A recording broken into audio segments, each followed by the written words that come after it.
यार एक बात सोचो, अगर तुम किसी के घर में रहो, उसका खाना खाओ, उसके पैसों पर जियो और फिर उसी को गालियां दो, तो क्या होगा? एक दिन वो तुम्हें दरवाजा दिखा देगा। और बांग्लादेश के साथ यही हो रहा है। शुभेंदु अधिकारी के सीएम बनने के बाद से एक एक करके वो सारे रास्ते बंद होते जा रहे हैं जिनसे बांग्लादेश को फायदा पहुंचता था। सबसे पहले उन्होंने अवैध बांग्लादेशियों को बंगाल से बाहर का रास्ता दिखाया। रेलवे स्टेशनों के बाहर, बस स्टॉप्स पर, पार्क्स में, ब्रिजेस के नीचे, जहां जहां भी इन लोगों ने सरकारी जमीन पर कब्जा कर रखा था, वो सब खाली कराया गया। फिर भारत ने बांग्लादेश को मिलने वाला रिलेटिव पैकेज रद्द किया और अब जो कदम उठाया गया है वो इन सब से भी बड़ा है। इस बार सीधे वहां चोट की गई है जहां बांग्लादेश को सबसे ज्यादा दर्द होगा। खबर यह है कि पश्चिम बंगाल में बांग्लादेशियों को जो फ्री इलाज मिलता था वो अब बंद कर दिया गया है। और यहां थोड़ा रुककर ये समझना जरूरी है कि ये स्कीम शुरू कैसे हुई थी। ममता दीदी जब सीएम थीं, तब उन्होंने लक्ष्मी भंडार, स्वास्थ्य साथी, कन्याश्री और खाद्य साथी जैसी कई स्कीम्स चलाई थी। अब ऑफिशियली तो ये स्कीम्स बंगाल के लोगों के लिए थीं, लेकिन असल में इनका फायदा बांग्लादेशी घुसपैठियों और रोहिंग्याओं को भी खूब मिल रहा था। फ्री राशन, हर महीने 500 से 1000 रुपए का भत्ता और फ्री इलाज, ये सब इन्हें मिल रहा था। और ये सब क्यों हो रहा था, ये भी सबको पता है, वोट बैंक बनाए रखने के लिए। इसी वजह से ममता दीदी 15 साल तक बंगाल पर राज करती रहीं, लेकिन इसकी एक बहुत भारी कीमत चुकानी पड़ी। जब यहां इतनी सुविधाएं फ्री में मिल रही थीं, तो बांग्लादेश से लोगों का आना बढ़ता गया। अब यहां एक बात और समझो जो शायद बहुत कम लोगों को पता है। ये सब अचानक नहीं हुआ, ये सालों से चलता आ रहा था। आंकड़े देखो तो हैरान हो जाओगे। 2022 में करीब 3 लाख बांग्लादेशी भारत में इलाज के लिए आए थे। 2023 में ये संख्या 48% उछलकर 4.5 लाख के पार चली गई और 2024 तक ये आंकड़ा 6,44,000 से भी ऊपर पहुंच गया था। यानी हर साल लाखों बांग्लादेशी भारत आते थे, इलाज कराते थे और वापस चले जाते थे। और इसमें सबसे ज्यादा हिस्सा पश्चिम बंगाल का था। जो बांग्लादेशी भारत में इलाज के लिए आते थे, उनमें से 60% सीधे कोलकाता जाते थे। अकेले पियरलेस हॉस्पिटल में हर रोज औसतन 150 बांग्लादेशी मरीज आते थे और वहीं रूबी जनरल हॉस्पिटल में हर महीने करीब 800 बांग्लादेशी मरीज आते थे।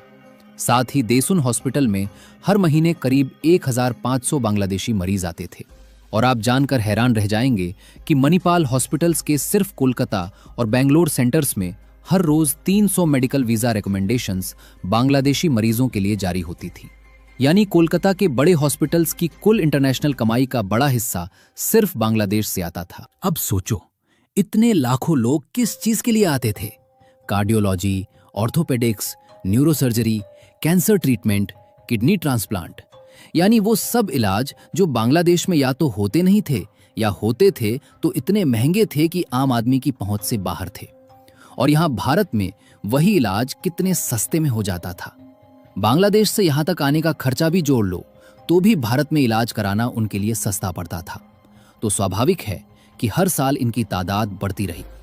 और जब प्राइवेट हॉस्पिटल्स में इतना बड़ा आंकड़ा था, तो सोचो सरकारी अस्पतालों में कितने आते होंगे जहां इलाज बिल्कुल मुफ्त था, जहां स्वास्थ्य साथी जैसी स्कीम के तहत 5 लाख रुपए तक का कैशलेस इलाज होता था, जहां खाद्य साथी के तहत फ्री राशन मिलता था। ममता सरकार ने ये सारी स्कीम्स टेक्निकली बंगाल के लोगों के लिए बनाई थी, लेकिन डॉक्यूमेंट्स की कोई स्ट्रिक्ट चेकिंग नहीं थी, जिसकी वजह से घुसपैठिए भी इनका फायदा उठाते रहे। और इसी का नतीजा ये हुआ कि रोहिंग्याओं और बांग्लादेशी घुसपैठियों की तादाद लगातार बढ़ती गई। अब एक और बड़ा सवाल ये है कि क्या दुनिया में कोई और देश ऐसा है जो दूसरे देश के नागरिकों को इस तरह फ्री में इलाज और सुविधाएं देता हो? जवाब है नहीं। अमेरिका जाओ तो बिना इंश्योरेंस के एक रात हॉस्पिटल में रहने का खर्चा लाखों रुपए होता है। यूरोप के देश अपने नागरिकों के लिए तो हेल्थ केयर फ्री रखते हैं, लेकिन बाहर के लोगों के लिए नहीं। चाइना, जिसकी तरफ बांग्लादेश अब झुक रहा है, वो भी किसी को फ्री में कुछ नहीं देता। यहां तक कि जो देश जेन्युइनली गरीब हैं, वो भी दूसरे देश के नागरिकों को अपने टैक्स पेयर्स के पैसे से फ्री इलाज नहीं देते। लेकिन भारत देता रहा, क्योंकि यहां वोट बैंक की राजनीति इतनी हावी रही कि देश का नुकसान किसी को दिखता ही नहीं था। और यह तब हो रहा था जब भारत में खुद करोड़ों लोग ऐसे हैं जिन्हें ढंग का इलाज नहीं मिल पाता। जो सरकारी अस्पतालों में घंटों लाइन में खड़े रहते हैं, जिनके पास इतना पैसा नहीं होता कि किसी बड़े हॉस्पिटल में जा सके, उन्हीं के टैक्स के पैसे से बांग्लादेशी और रोहिंग्या फ्री में इलाज करा रहे थे। और हमें तो ये सोचकर ही गुस्सा आता है। अब आप ही सोचिए कि जो इलाज बांग्लादेश में लाखों रुपए में होता, वही यहां बिल्कुल मुफ्त में हो रहा था। तो स्वाभाविक है कि रोहिंग्याओं की तादाद यहां बढ़ती गई और ये एक बहुत बड़ी प्रॉब्लम बन गई। अब नई सरकार ने इस पूरे सिस्टम को बदल दिया है। नए नियम बिल्कुल साफ है। सरकारी स्कीम्स का फायदा सिर्फ बंगाल के असली नागरिकों को मिलेगा। जो बांग्लादेशी इलाज के लिए भारत आना चाहते हैं, उनके पास वैलिड डॉक्यूमेंट्स होने जरूरी हैं। नहीं है तो इलाज नहीं होगा। कोई अपवाद नहीं, कोई सिफारिश नहीं। और यह फैसला इसलिए भी जरूरी था क्योंकि बहुत कम लोगों को यह पता है कि हर साल लाखों बांग्लादेशी भारत में आकर इलाज कराते थे और वापस चले जाते थे। सालों से यह चल रहा था और इसकी कीमत भारत का आम आदमी चुकाता रहा। अब बांग्लादेश सरकार को यह बात पसंद नहीं आई। उन्होंने कहा कि भारत पड़ोसी परंपरा तोड़ रहा है। लेकिन यह सुनकर हंसी आती है। जो देश आज चाइना की गोद में बैठा है, जो देश भारत के खिलाफ रैलीज निकालता है, जो देश भारत का बॉयकॉट करता है, वही देश आज पड़ोसी धर्म का लेक्चर दे रहा है। ये बात थोड़ी हजम नहीं होती।